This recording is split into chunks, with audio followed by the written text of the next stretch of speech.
vendo um homem como você, um homem carnal aqui à frente. Mas quando tem uma pessoa aqui falando da palavra de Deus, eu creio que é o próprio Deus, é o próprio Espírito Santo falando, amém? É o próprio Espírito Santo agindo, se movendo. Eu quero te fazer uma pergunta: que dias nós estamos vivendo mesmo? Como são os dias que nós estamos vivendo? Nós estamos vivendo dias bíblicos, sim ou não? Nós estamos vivendo dias onde a palavra de Deus se cumpre? São dias que você vê como o quê? Como são esses dias? Irmãos, eu quero que você leve muito a sério, mas muito a sério mesmo, o que Deus tem para falar com você nessa noite. O que nós cantamos agora? Aonde que nós cantamos? Qual o capítulo da Bíblia? Qual o livro da Bíblia que nós cantamos nesse último hino mesmo? Quem sabe? Efésios 6. Efésios 6, irmãos. Para você que não sabe, para você que não leu ainda, para você que não conhece, Efésios 6 vai falar de uma batalha. Efésios 6 vai falar de uma guerra. Efésios 6 vai falar de preparação.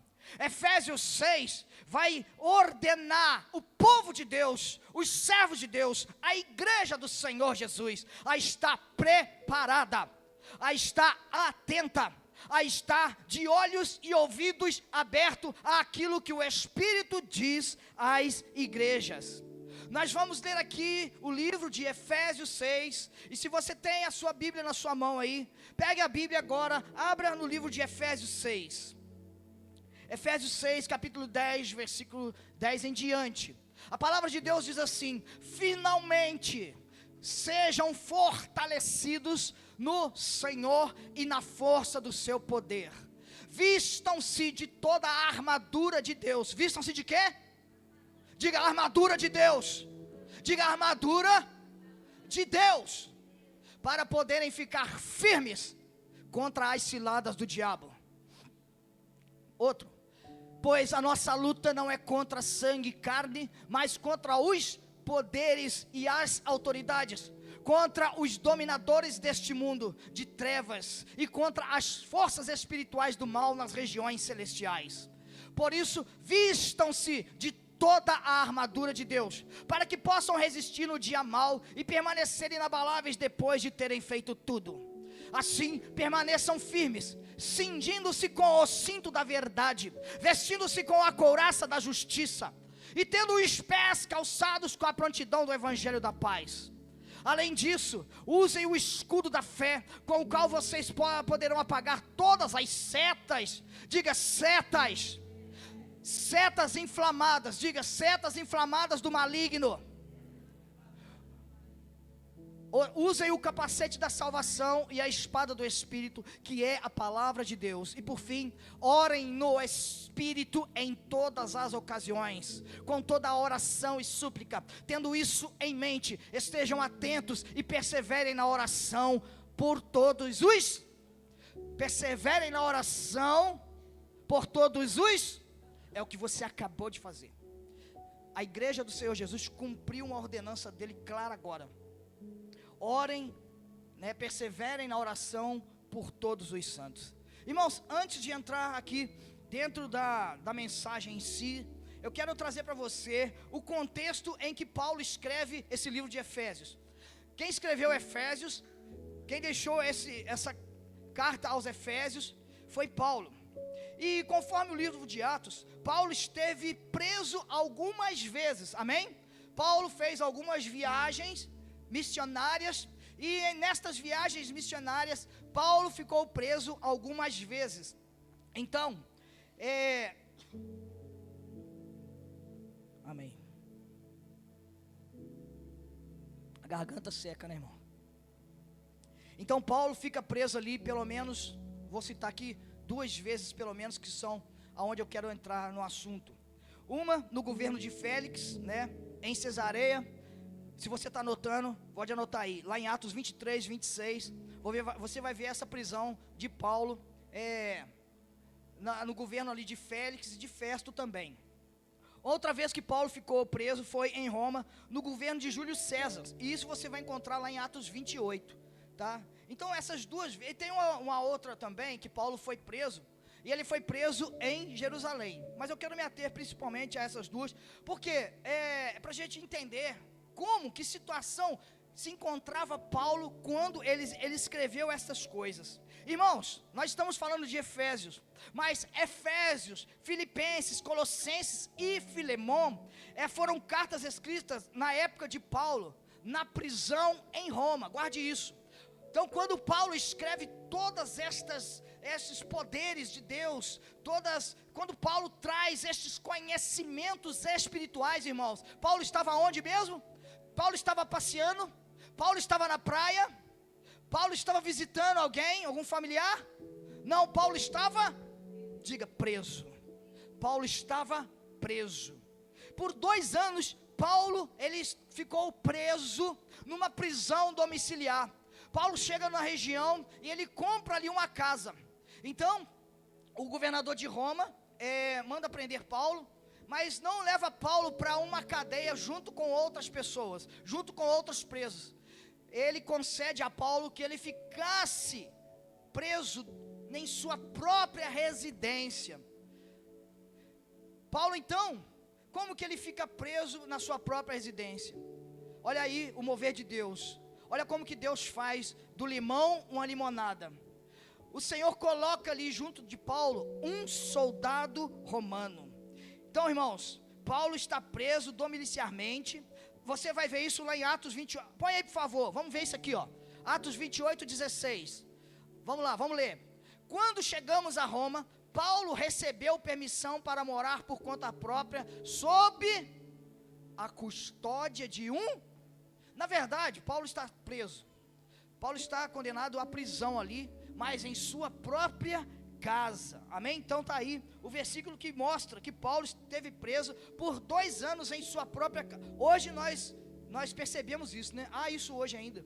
Tem pessoas que recebem prisão domiciliar, né? Pessoas de muita idade, debilitadas, né? Ao invés de ficar na cadeia, ficam em suas casas. Então, Paulo, nessa prisão domiciliar, ele recebia a todos. Ele recebia as pessoas. Ele recebia os irmãos da igreja, pessoas que estavam chegando, se convertendo. E Paulo, irmãos, saiba você disso. Paulo mesmo preso, o que Paulo fazia? Paulo, ele pregava sobre o reino de Deus em sua prisão domiciliar.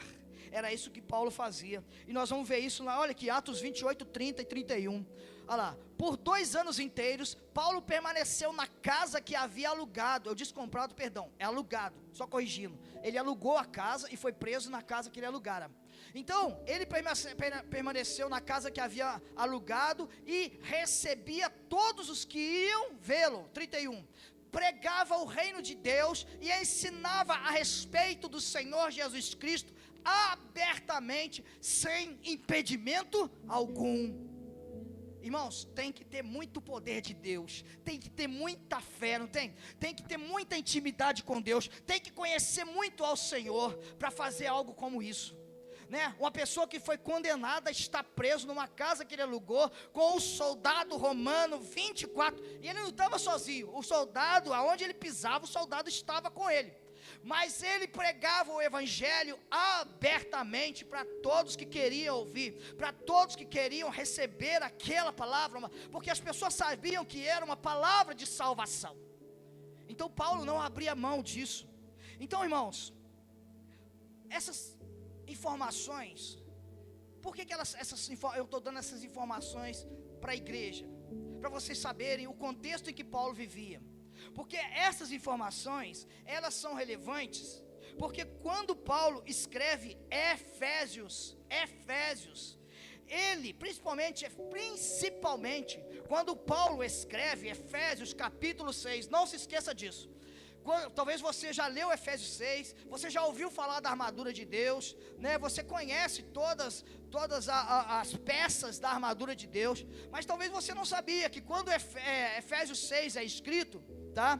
Paulo, ele estava preso, e ele estava preso junto a um soldado, e aquele soldado, ele usava uma armadura de um soldado romano, ou seja, uma armadura de um soldado combatente, de um soldado vigilante, de um soldado guerreiro, um soldado do exército de Roma. Aquele homem vigiava Paulo 24 horas por dia. Então Paulo, o que acontece em meio a tudo isso? Paulo usou daquela imagem, irmãos. Olha só a sabedoria, olha o que é, olha, irmãos, a diferença de uma pessoa que anda com Deus. Olha o que é ter o Espírito Santo. Eu estou falando com pessoas aqui que já passou por isso. Eu estou falando com vidas aqui que já tiveram tais experiências com o Espírito Santo. Você já teve experiência assim com o Espírito Santo. Você sabe a diferença de uma pessoa que tem o Espírito Santo, não é, Cleito? Você sabe a diferença que tem uma pessoa, né, que tem o Espírito Santo e outra que não tem. A pessoa que tem o Espírito Santo, Deus mostra as coisas para ela. Você está lá no quintal, você está fazendo os seus afazeres, a pessoa está ali cozinhando alguma coisa, está mexendo na horta, está mexendo no quintal, está trabalhando, você está tão ligado a Deus, você está tão antenado no Espírito Santo, você está tão firme com Deus, você tem uma intimidade tão grande, porque você ora, porque você jejua, que o Senhor, tudo serve para Deus te mostrar as coisas espirituais. Sim ou não? Tem gente assim aqui? Tem gente assim? Tem, não tem? Eu sabia que tinha. Eu sei que tem. Porque enquanto você está ali nesse mundo físico, nesse mundo carnal, né, nesse mundo de coisas, nesse mundo de afazeres, Deus também está com você. O Espírito Santo está com você. Porque o Senhor Jesus disse: não vos deixarei órfãos. Eis que envio o Espírito Santo. E o Espírito Santo faz isso com Paulo. Prenderam Paulo, Israel. Prenderam Paulo. E deixaram o soldado 24 horas com Paulo. Paulo, muito espiritual, muito cheio do Espírito, muito cheio de Deus, começa a olhar para a vestimenta do soldado de Roma. E o Espírito Santo então começa a instruir Paulo a respeito de como devemos ser revestidos da armadura de Deus. Irmãos, aquele momento da prisão de Paulo, aqueles momentos da prisão de Paulo, chegou até mim e até você como um ensinamento do reino celestial, do reino espiritual. Imagina você olhando para aquele soldado e o Espírito Santo te mostrando como que você deveria se portar, como que você deveria andar nesse mundo, como que seriam as suas vestimentas. Se o Senhor está falando isso aqui na Bíblia, em Efésios 6, irmãos, é porque nós temos que se portar desta forma. Eu tenho que olhar para mim na frente do espelho, como eu estou me vendo aqui agora nesse vidro. Eu tenho que ver um soldado de Cristo, um combatente. E eu preciso, um combatente não pode ficar sem armadura. Um combatente não pode ficar sem se revestir de algo. E revestir-se de algo é revestir-se da armadura de Deus. Revestir da armadura de Deus para quê? Pergunta para o seu irmão, pergunta aí. Pergunta aí, vira para o seu irmão e fala assim: revestir da armadura de Deus para quê? Pergunta a ele, quer a resposta? Vou lá, Efésios 6:11. A resposta está aqui, ó. Vistam-se de toda a armadura de Deus. Aí a resposta: para poderem ficar firmes contra as ciladas do seu irmão. Amém? É isso que está escrito, não é? Para você ficar firme contra as ciladas do seu irmão. É isso? Então o que está escrito? Para poderem ficar firmes contra as ciladas do diabo. As ciladas que acontecem na sua vida, elas vêm realmente através de pessoas, mas elas não nascem nas pessoas, elas nascem no diabo, elas nascem em Satanás, elas nascem nos demônios. Eles sim são os nossos inimigos. Então olha a importância de você usar toda A Bíblia está dizendo toda a armadura de Deus. Mas ali fala de ciladas, amém? Astutas ciladas. Outras versões vai trazer as astutas ciladas do diabo. Você já parou para pensar quais são as astutas ciladas do diabo? Irmãos, você consegue ver isso no mundo, sim ou não? Quem consegue ver as astutas ciladas do diabo? Eu não vou perguntar o que é não. Quem consegue ver? Quem consegue? Você percebe essas astutas ciladas do diabo, sim ou não? E o que são essas astutas ciladas do diabo? São truques, preste atenção, ó, preste atenção que Deus está te falando. São truques, manipulações, enganos, ardis. São esquemas inteligentes, bem tramados, para nos enganar, iludir, persuadir, por meio de tentações, ameaças ou intimidações. O diabo faz isso, irmãos. Essas são as astutas ciladas do diabo. Elas estão em todo o lugar. Elas podem entrar em qualquer lar. Elas podem entrar em qualquer casa, em qualquer família. Basta este lugar não ter a proteção, a presença, a glória e o poder de Deus. Porque só passa se não tiver estas coisas. Só passa na vida da pessoa, só entra na vida da pessoa se ela não tiver a armadura de Deus. Por isso o Senhor nos fala para revestirmos da armadura de Deus. Irmãos, vamos ver algumas antes de eu te mostrar todas as peças da armadura. Eu quero te mostrar aqui biblicamente, eu quero te dar exemplos de como o diabo age com as suas astutas ciladas. Vocês querem ver? Querem ver, amém? Vamos ver então aqui, ó. Algumas dessas astutas ciladas que estão registradas na palavra de Deus. Primeira astuta cilada do diabo, desafiando a palavra de Deus. Você acha que ele desafia a palavra de Deus? O diabo desafia a palavra de Deus. Satanás desafia a palavra de Deus. Irmãos, olha para os lados. Olha aí, na sua frente, olha para trás, olha para os lados. Olha quantas pessoas não estão aqui hoje. Olha quantos que não vieram. Você não acha que isso aí também não é uma astuta cilada do diabo? Quantas vezes eu e você, né, tivemos essas astutas ciladas do diabo para não virmos na presença de Deus, para não cultuar a Deus mais, para sair da presença de Deus, para não servir a Deus mais. Mas vamos ver aqui, dentro da palavra de Deus, Gênesis 3, versículo 1 ao 7. Esse aí é o diabo, olha lá.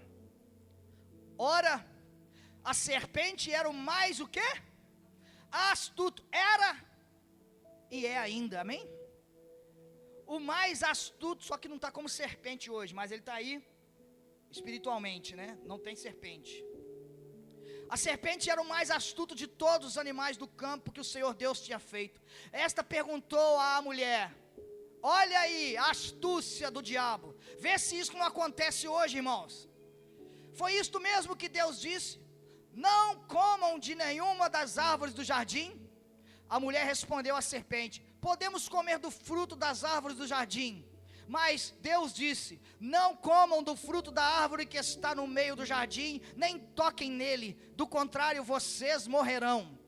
A serpente disse à mulher: certamente não morrerão.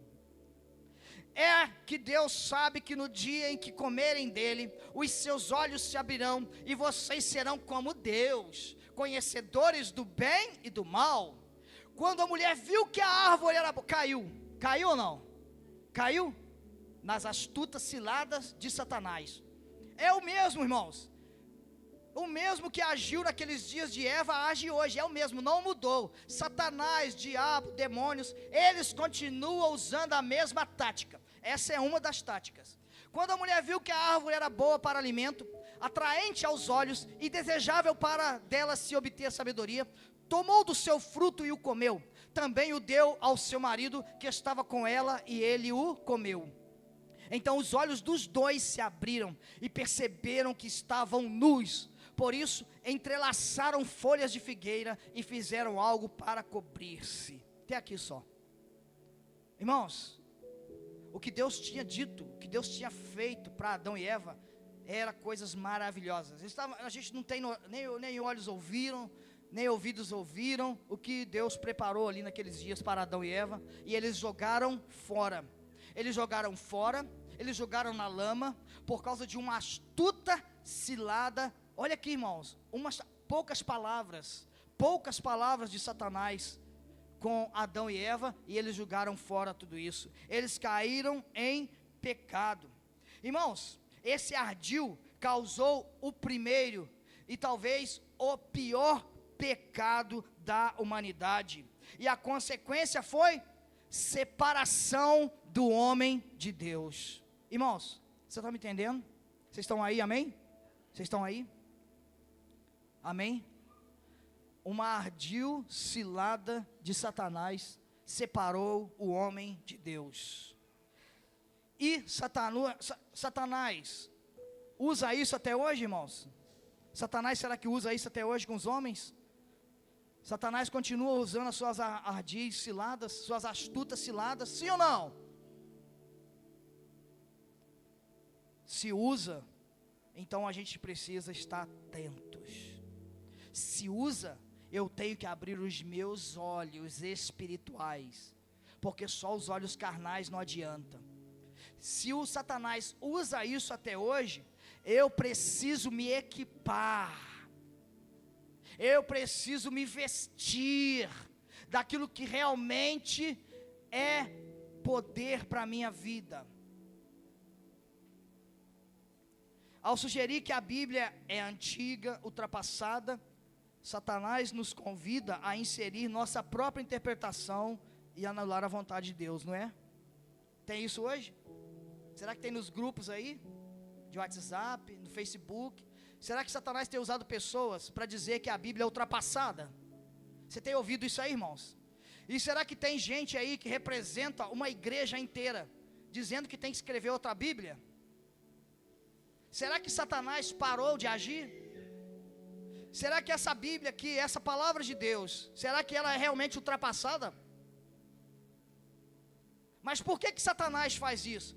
Porque ele sabe que tem muita gente que cai ainda até hoje, que tem muita gente abrindo mão do jardim do Éden, da salvação, da Nova Jerusalém, para ir para o inferno com ele. Enquanto ele achar gente assim, ele vai continuar fazendo. Olha, ele diz assim, Satanás diz assim: Deus realmente disse que homossexualismo é errado? É assim que ele diz. Ele chega para o jovem, ele chega para a jovem, ele chega para a pessoa e fala assim: Deus, viu o que ele falou lá para a mulher? E até hoje, ele fala: será mesmo, realmente, sexualismo, homossexualismo é errado? Outra, Deus realmente disse que existe apenas 2 gêneros?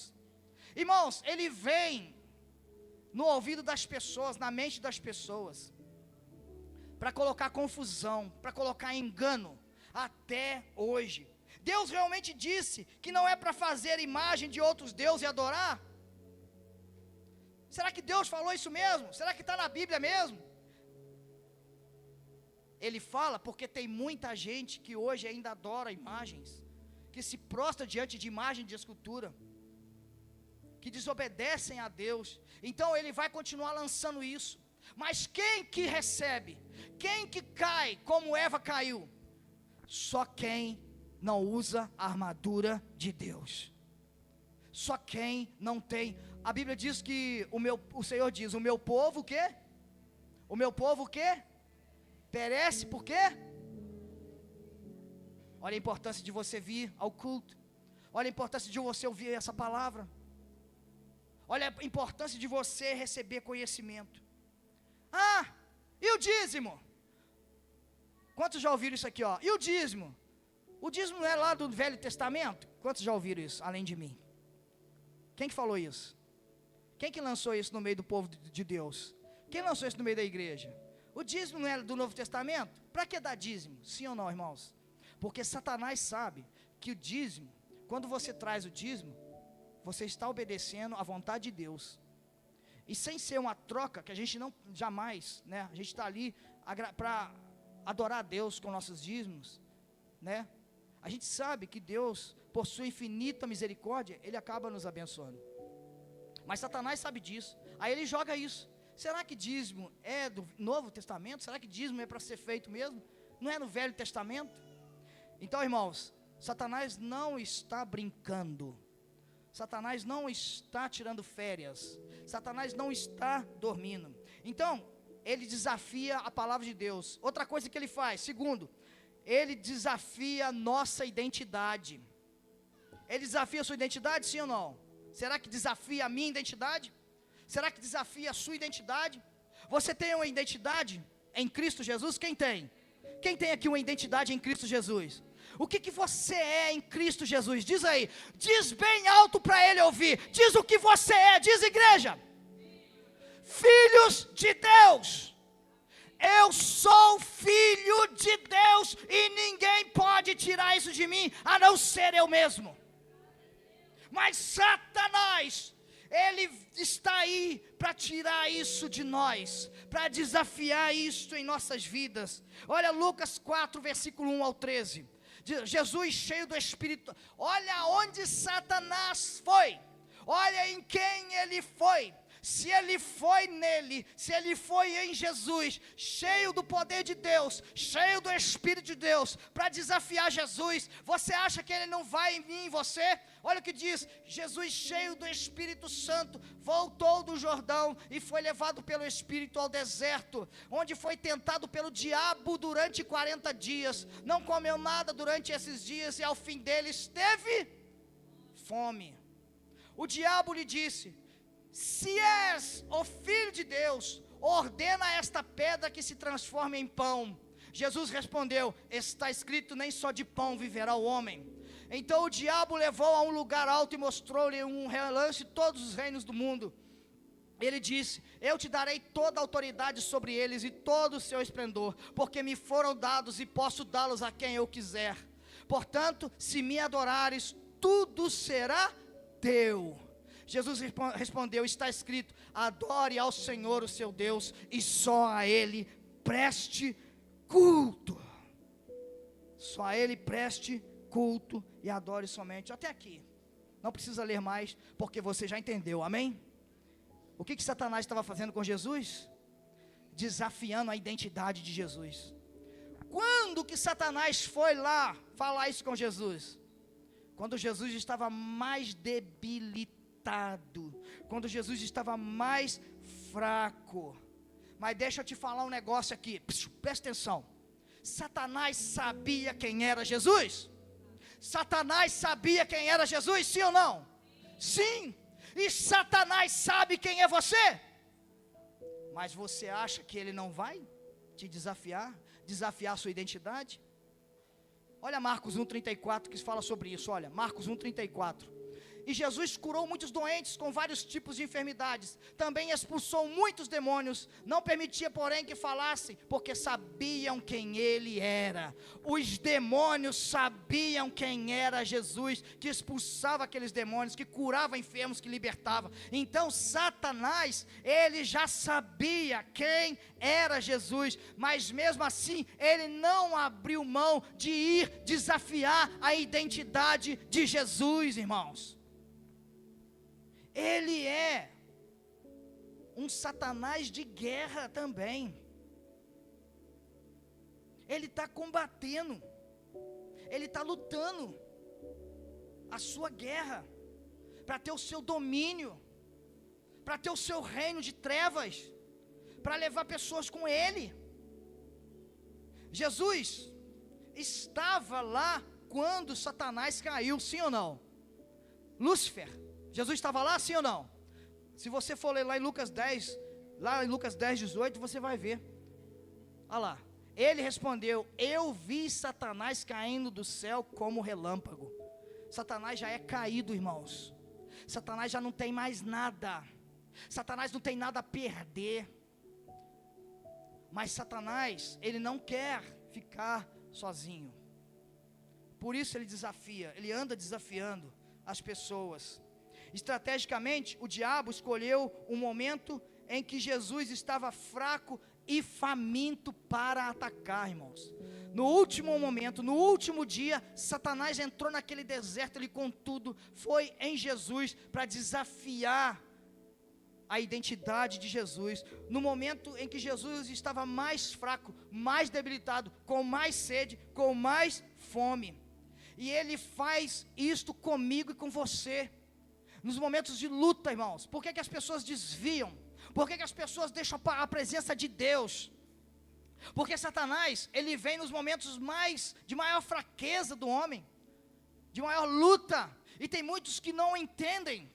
Ao invés de se abraçar ao Senhor, ao invés de se abraçar à oração, ao invés de pedir ajuda à igreja, ao invés de vir na segunda-feira orar, ao invés de vir na vigília, dá a mão para Satanás e sai andando com ele para o mundo afora. Sim ou não? Sim ou não? Satanás é estratégico, irmãos. Satanás não vai atacar a pessoa quando ela estiver forte. Ele não vai te atacar quando você... É por isso, né? É por isso que não pode. Ai, agora já estou bem. Nossa, eu estou jejuando 3 vezes, 4 vezes por semana. Oro todos os dias, faço meu devocional, meu TSD. Agora não precisa mais. Precisa sim. É outra mentira de Satanás. Porque ele quer te pegar fraco. Ele quer te pegar abatido. Para te destruir. Olha o que ele fez com Jesus, irmãos. Olha a estratégia dele. Ele não foi no primeiro dia, que ele sabia que é aí que ele não ia vencer mesmo. Mas ele deixou para o último dia, para o momento mais tenso de Jesus, mais fraco, para atacar Jesus. Terceiro, Satanás, ele torce as escrituras. Torce ou não torce? Ele distorce. Satanás distorce as escrituras. Satanás distorce. Ele torce as escrituras. Ele usou esta artimanha com Jesus ao citar as escrituras, mas de forma distorcida. Sim ou não? Vamos lá? Vamos ver aqui, ó, um exemplo. Lucas 4, 10 e 11. Olha lá. Olha Satanás falando, ó. Pois está escrito: ele dará ordem aos anjos dele ao seu respeito para o guardarem. Com as mãos ele o segurarão para que você não tropece em alguma. Irmãos, sabe o que ele está fazendo aí? Ele está desafiando Jesus a se assaltar lá do pináculo do templo. Ó, Jesus, se tu é filho de Deus mesmo, né? Então, pula daqui, ó. E você dará ordem aos seus anjos para que te... Mas, irmãos, o Salmo 91, 11 não diz isso. Olha o que diz Salmo 91, 11, 12. Ele tirou isso lá do Salmo 91, 11 e distorceu. Olha o que diz: porque ele dará ordem aos anjos a seu respeito, para que protejam você em todos os seus caminhos. Ou seja, não é quando você desafiar Deus, não. Eu não vou chegar do alto do prédio, como já aconteceu infelizmente, ou em cima de uma ponte, e vou falar, eu vou pular daqui. Irmãos, isso aconteceu há pouco tempo agora, com pastores lá na África, eu vi isso. O pastor mandou enterrar ele, vocês viram isso? Quem viu? O pastor falou assim, você viu, Janine? Não viu isso? O pastor falou assim, pode me enterrar vivo, me coloca 7 palmos, que o Senhor vai me tirar de lá. O pastor está enterrado até hoje lá. Sabe quem fez isso? Aí, ó. Sabe quem fez isso com o pastor? Satanás. Vai lá, só, pula, porque você dará ordem aos teus anjos para que te guardem. Vai lá, só, manda te enterrar, que o Senhor, você vai dar ordem aos anjos, os anjos vão lá te... Os irmãos enterraram e deixaram mesmo, que não, ele deu a ordem para não mexer com ele. Depois passou uns dias, foram lá, abriram, o homem estava morto. Satanás faz ou não faz até hoje? Engana ou não engana até hoje? Corrompe ou não corrompe até hoje? Não são astutas ciladas do diabo? Veja bem aqui, irmãos. Olha lá, versículo 12. Com as mãos eles o segurarão, para que você não tropece em alguma pedra. Mas Satanás distorceu e desafiou Jesus. Distorceu a palavra. E Satanás tem distorcido a palavra na vida de muita gente. para que a pessoa caia, para que a pessoa peque, para que a pessoa morra. Quarto, Satanás oferece uma alternativa tentadora. Ai, irmãos, misericórdia. Satanás oferece uma alternativa tentadora. Estou vendo os músicos aqui, eu lembrei. Nem está no meu script, não está no meu sermão aqui não. O Satanás fala assim: nossa, você toca tão bem. Você toca... eu estava conversando isso essa semana com uma pessoa. Nossa, você toca todos os instrumentos. Que dom maravilhoso que você tem. Por que você... Você pode tocar, né, Aranilson? Toca na igreja, toca no altar, toca para o Senhor, mas vem tocar no mundo também. Estão precisando de você. Você toca tão bem, que tem? Tocar no altar e tocar no mundo. Irmãos, você sabe muito bem, né? O que pode e o que não pode, né? Você conhece fonte? Quem conhece fonte de água? Fonte de água, conhece fonte de água? Conhece? Mina, quem conhece mina? Quem já foi na mina? Você vai lá na mina, a mina, ela é assim, a mina sai 2 tipos de água, né? Na metade para cá sai água limpinha, pura, e na metade do lado de cá sai água suja. Não, né, irmãos? A mina, ela só sai um tipo de água, ou tá suja, ou tá límpida, né? Como que Satanás engana, né? Não, você pode tocar aqui, e você pode tocar no mundo. Está vendo, irmãos? O que Satanás, ele oferece uma alternativa tentadora. Satanás sugeriu outro caminho, evitando a estrita obediência aos planos de Deus. Olha aqui, Lucas 4, versículos 5 e 7. Então, o diabo o levou a um lugar alto e mostrou-lhe num relance, todos os reinos do mundo. Jesus tinha o que, irmãos? Jesus era quem? Jesus tinha a promessa de Deus. Eles conversaram nos céus. Eles tiveram um plano, Pai, Filho e Espírito Santo. Filho, eu vou ter que te enviar. Sabe por quê? Só assim a gente vai poder salvar toda a humanidade. Todos aqueles que se achegarem a ti, todos aqueles que receberem você como Senhor e Salvador, eles serão salvos. Então, filho, vai, mas só que você vai ter que passar pela cruz, pela morte. Você vai ter que vencer a morte, você vai ter que vencer a dor, você vai ter que vencer, né, a humilhação. Mas quando você passar por tudo isso, você vai ressuscitar, e você assentará ao meu lado, à minha direita, e reinará comigo. Olha, Jesus tinha isso em mente, mas Satanás ofereceu uma alternativa tentadora para Jesus. Olha lá, Satanás, ele podia fazer isso? Ele podia dar o que ele está oferecendo? Satanás podia dar todos os reinos. Satanás podia dar a Pérsia, Roma. Satanás podia dar o que ele quisesse. Babilônia, tudo. Os reinos todos. A África, a Ásia, tudo. A Europa, as Américas. Aí ele fala assim, ó: eu te darei, Jesus, toda a autoridade sobre eles e todo o seu esplendor, porque me foram dados e posso dá-los a quem eu quiser. Portanto, se me adorares, tudo será teu. Mas é uma alternativa tentadora? É ou não é, irmãos? Aí eu te pergunto, será que Satanás não tem feito isso dentro da igreja? Será que Satanás não tem feito isso com os irmãos? Será que Satanás não tem feito isso com os filhos de Deus? Olha as cadeiras novamente, olha aí, conta a cadeira aí. Quantas pessoas não estão hoje? Quantas já estiveram aqui, ó?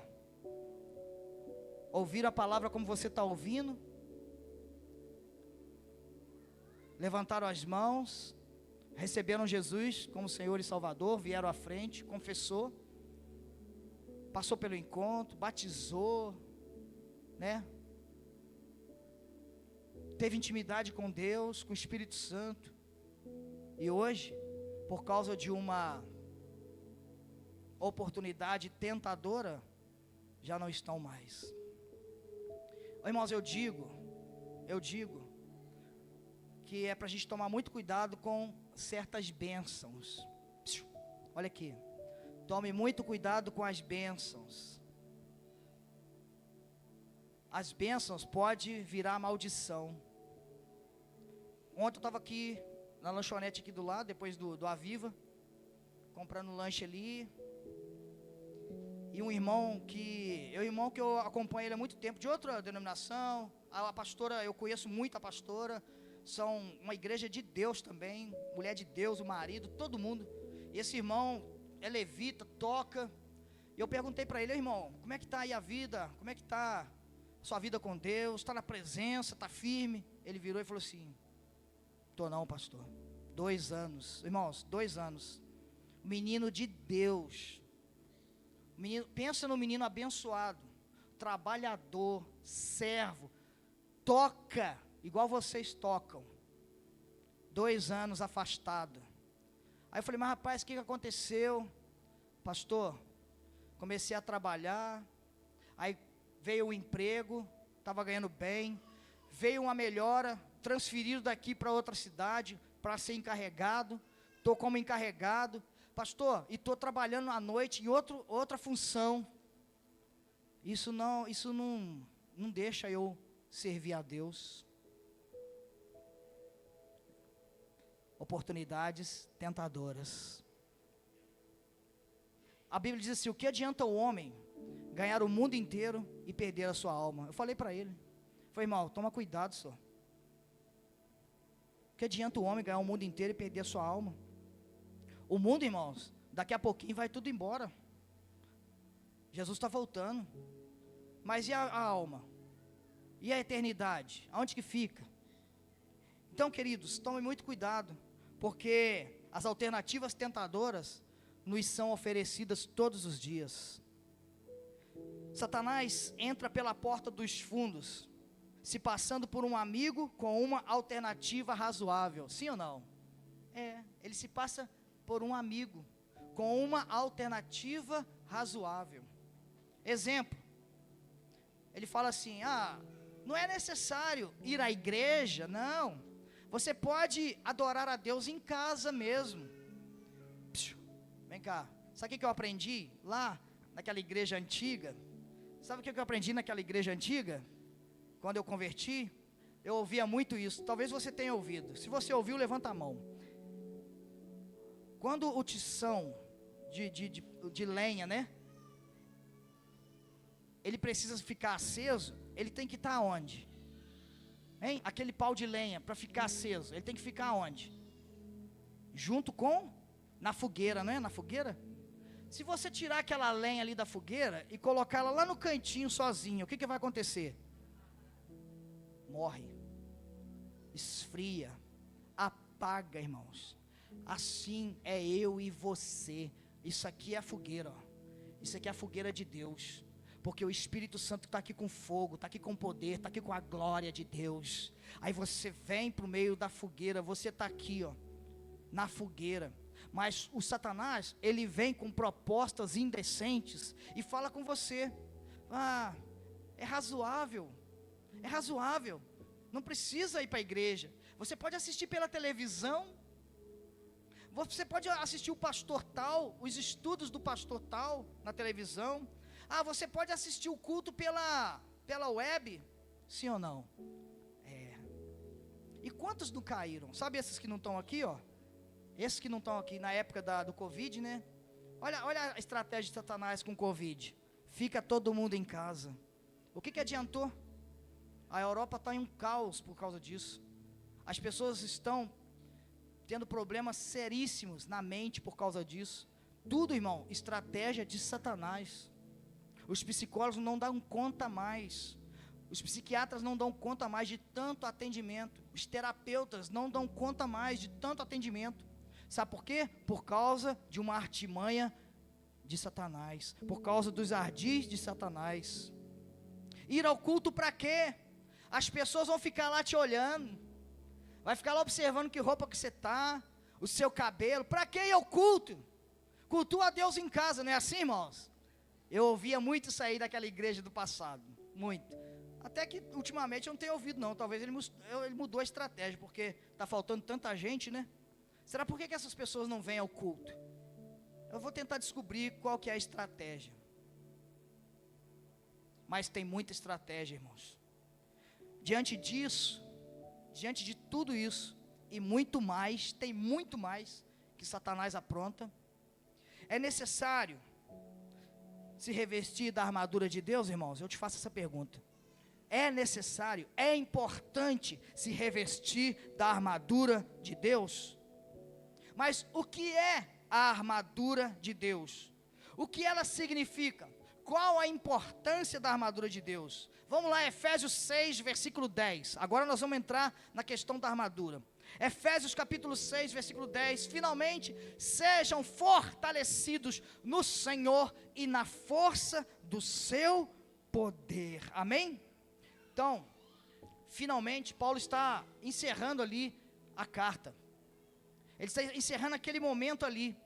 Ele diz, finalmente. Em outras versões ele diz, quanto ao mais.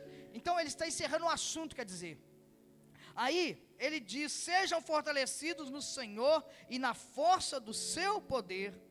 Então, Paulo ali ordena, tá? No versículo 11, olha o versículo 11. O que Paulo ordena? Vistam-se de toda a armadura de Deus. Diga, de Deus. Diga, armadura de Deus.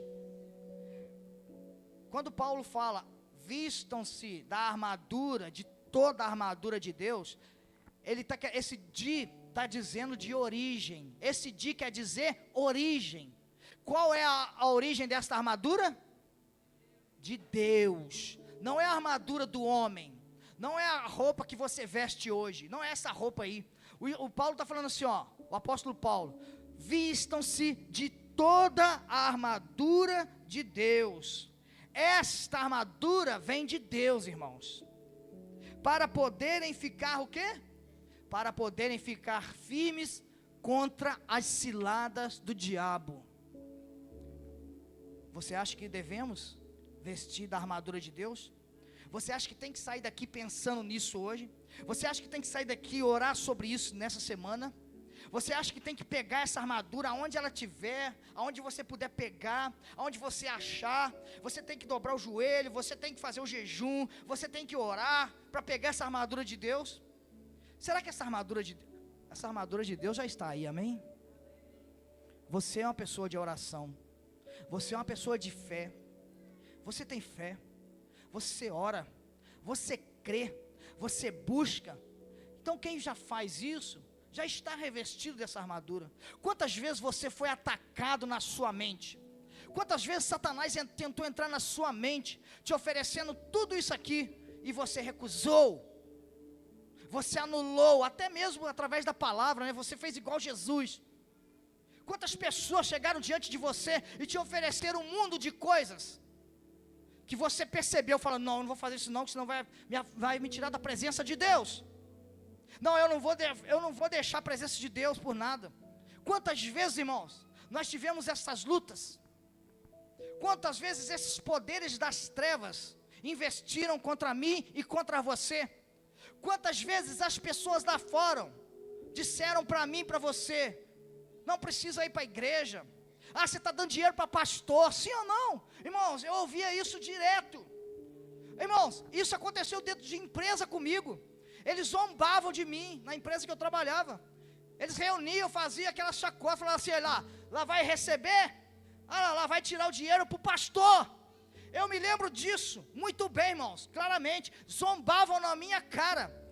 O Adenilson lá vai lá no banco, tirar o dinheiro para o pastor. O Espírito Santo está trazendo isso aqui na minha mente agora. É assim, irmãos, é assim. Eu fui uma pessoa que chegava e ficava no meu canto. Eu fui uma pessoa que lavei banheiro em igreja. Eu fui uma pessoa que limpava banco. Mas, irmãos, eu fazia isso com muito amor e eu falei com Deus, Senhor, eu quero mais. E por crer, e por usar a fé, e por estar revestido da armadura de Deus, que eu nunca abri mão, irmãos, hoje eu posso servir a Deus dessa forma. E todos que têm a armadura de Deus, não sucumbem, mas vão adiante, vão à frente. Então, irmãos, No versículo 12, diz assim, ó, versículo 12: pois a nossa luta não é contra sangue e carne. Tem muita gente aí lutando contra sangue e carne, mas contra os poderes. Irmãos, olha o que a gente tem que lutar.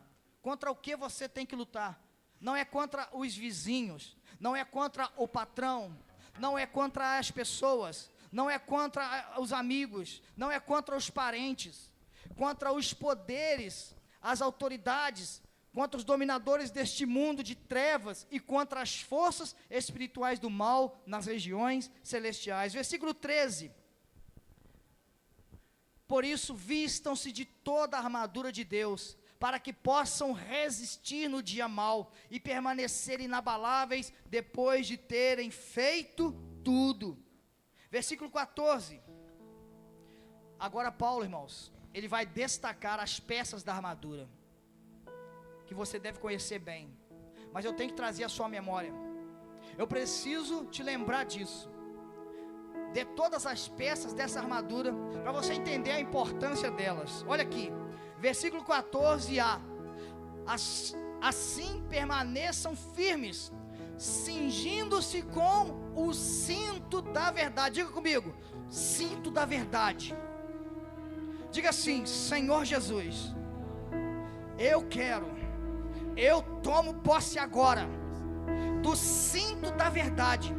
Senhor Jesus, essa peça da armadura de Deus é muito importante para mim. Senhor Jesus, eu quero.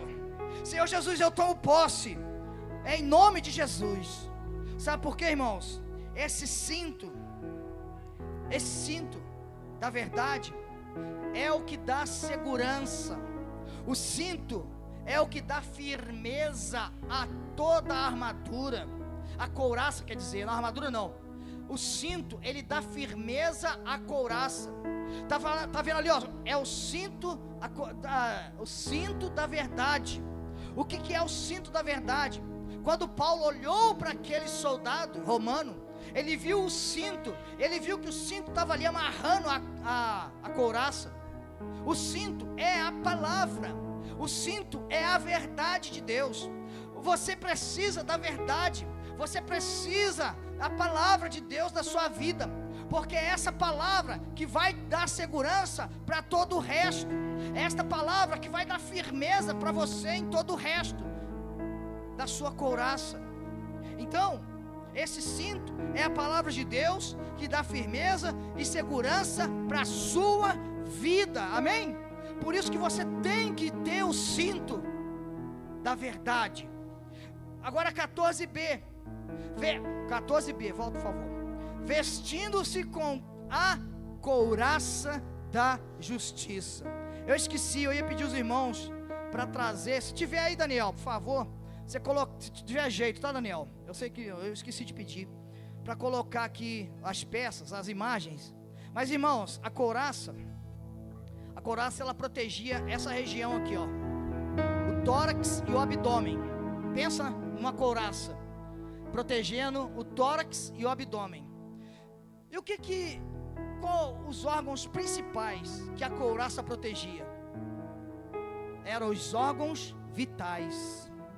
É onde está o coração, aonde está o pulmão, né? Os órgãos do abdômen. Então Paulo olhou para aquele soldado romano e falou: poxa, ele usa uma couraça. E ele usa essa couraça, talvez até conversando com o soldado, né? Para que você usa essa couraça? Para que serve essa peça? Aí o soldado dizia: olha, a couraça, se eles lançarem, né, um dardo, se eles jogarem a lança, pega na couraça e não me mata. Então, irmãos, a couraça protege os órgãos vitais. Vocês estão me ouvindo? Vocês estão me ouvindo? Estão aí, amém? Você acha importante vestir a couraça também? Ela representa também, irmãos, olha o que a couraça representa: a posse da justificação que Cristo nos concedeu. Olha o que diz Romanos 8, 1 e 2. Olha aqui, Romanos 8, 1 e 2. Põe aí, por favor. Romanos 8, 1 e 2. Portanto, agora já não há. Olha, irmãos, isso aqui é importante. Presta atenção aqui, olha aqui para mim. As crianças estão chegando, elas vão se acomodando. Mas olha aqui, olha só. É importante você saber disso, olha aqui. Portanto, agora já não há condenação para os que estão em Cristo Jesus. Amém? Amém? Ouviu bem? Tomou posse dessa palavra de Romanos 1, 8, 1 e 2, olha o 2.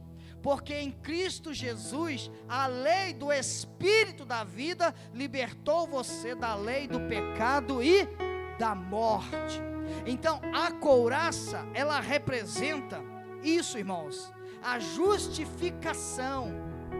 Você tem que ter noção disso, que você foi justificado por Jesus. E essa couraça representa a justificação. Versículo 15, olha lá, a couraça. Obrigado, Daniel, vocês são uma bênção. Está vendo a couraça? Essa aí é a couraça. Se encontrar o cinto ou os outros, por favor, pode ir colocando aí, tá, Daniel? Deu para ver, irmãos, direitinho o que é a couraça que Paulo está falando? Essa é a couraça. Agora, por favor, versículo 15 de Efésios 6. Efésios 6, 15. Vamos lá. E tendo os pés calçados com a prontidão do Evangelho da paz. Outra peça da armadura, irmãos, é as sandálias da preparação do Evangelho. Por que Paulo diz para nós usarmos a sandália? Ter os pés calçados com a prontidão do Evangelho, para que nós estejamos de prontidão a pregar o Evangelho. As sandálias do soldado romano era para dar firmeza para ele nos pés, era para dar rapidez para ele guerrear, para ele combater. Então, as sandálias, ela serve, olha lá, todas as peças. Ó, a sandália, tá vendo? A couraça que nós já falamos, o cinto, né? Olha só, irmãos, versículo 16 ao 16. Além disso, além da sandália, além da couraça, além do cinto, usem o escudo da fé, com o qual vocês, o que nós podemos apagar com o escudo da fé? Fala para mim, apagar o quê? Irmãos, tem seta do maligno, tem dardo do maligno contra a nossa vida toda hora? Sim, mas você precisa do escudo. Quem já viu o filme romano aí já sabe o que significa, né? Lembra aquelas flechas de fogo? Os soldados ficavam em cima dos paredões, né? Das muralhas, lembra disso? Aí o inimigo, o exército inimigo lançava flechas de fogo. O que eles faziam? Botavam os escudos na frente e se protegiam. Paulo está dizendo sobre isso. O que o inimigo faz? Espiritualmente falando, ele está lançando dardos inflamados, dardos com fogo, para queimar a nossa vida, para destruir os seus planos, para destruir os seus sonhos, amém? Mas usem esse escudo da fé, com o qual vocês poderão apagar todas as setas inflamadas do maligno. Em Apocalipse 12, versículo 10, parte B, diz que o diabo lança acusações contra os servos de Deus todos os dias. Olha lá. Olha lá. Todos os dias, irmãos, Satanás lança dardos. Todos os dias ele lança setas. Versículo 17a de Efésios 6, por favor. Vamos lá, está terminando, amém? Está terminando. Mas é importante essa armadura, você precisa saber.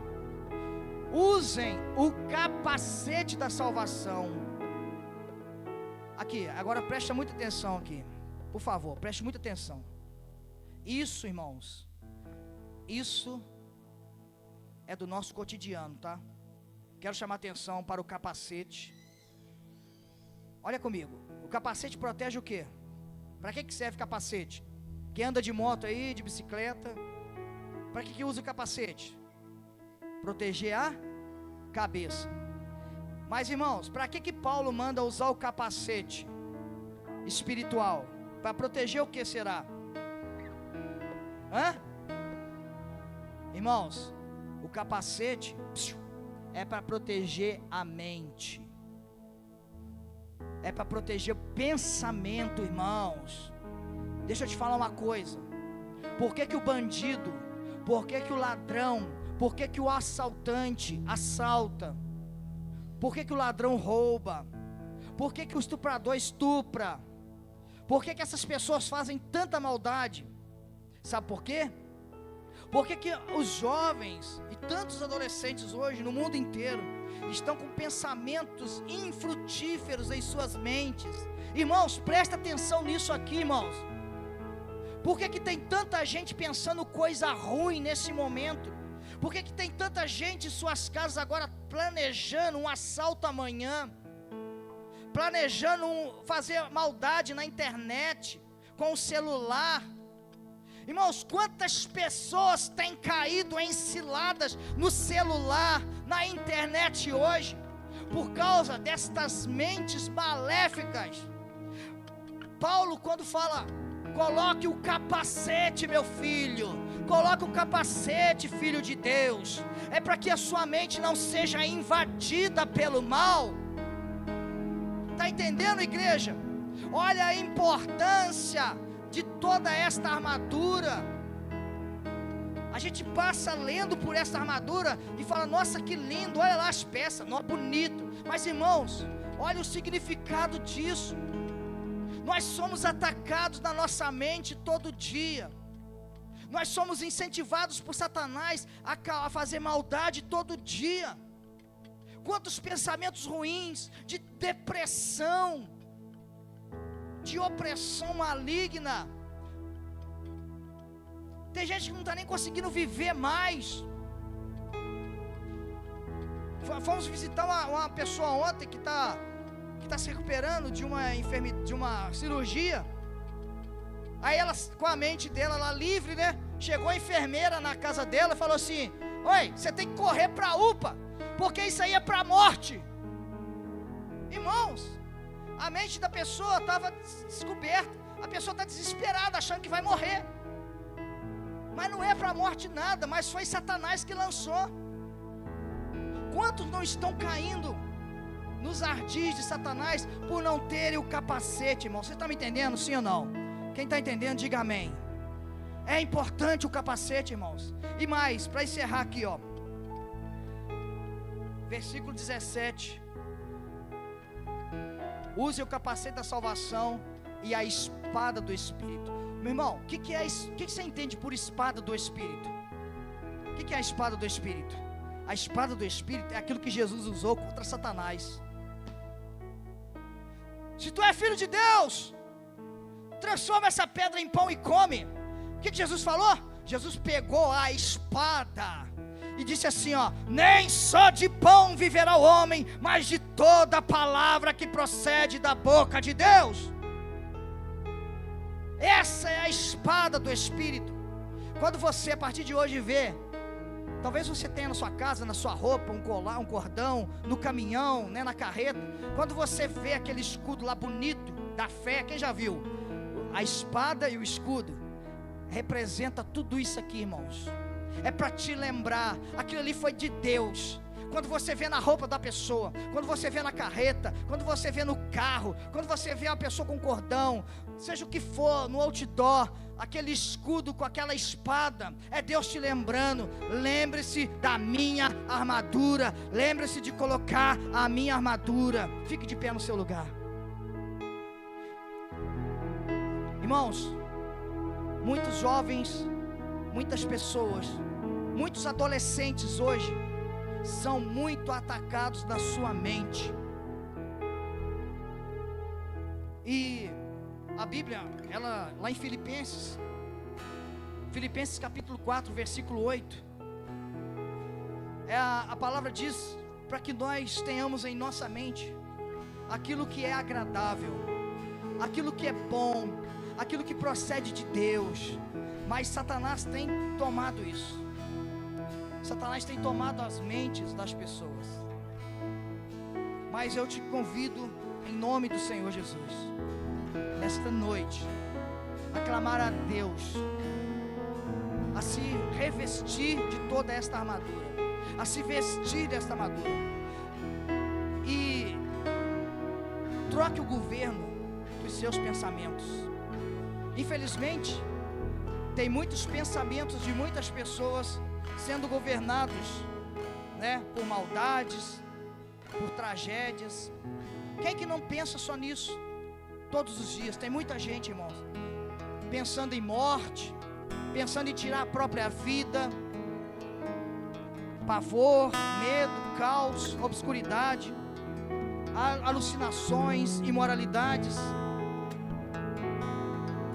Troque tudo isso por pensamentos de vida. Troque tudo isso, irmãos. Vistam-se da armadura de Deus. Estamos vivendo dias de guerra. É claro, né? Quem crer e for batizado será salvo, amém?